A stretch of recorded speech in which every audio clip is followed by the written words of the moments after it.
Դավո, այս ինչ դե։ Արա, կամոն։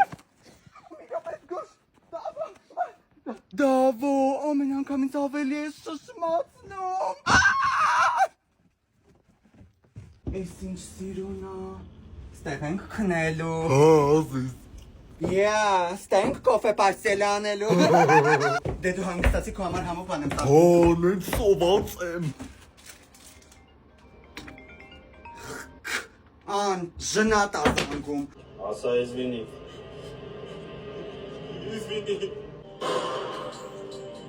Ողջ Instagram-ով մտնում ես տնակներ կետեմ, քոթեջներ են տալիս երկու հոգու համար, հա, որ ժամին ուզում ա լինի կարաս պատվիրես, в общем դու էլ քոնին կբերես։ Այնքան եմ սիրում, որ իմ համար համով բանել ես սարքում ուտելու։ Այս ոնց է, մի կոկնես ինձ։ Ասել եմ մոնիկուշից այս մոտ ասես մի հատ մածուն ասպարտ աղես կա բոլորին լավն է, որ կանամ սախ քսը։ Ընկերուհիներիս հետ եմ ես վերջերս կռվել, այնքան տարօրինակ են իրանց բան, ոնց որ լիրտ լինեն, իրանց բայլադե вообще չգիտեն։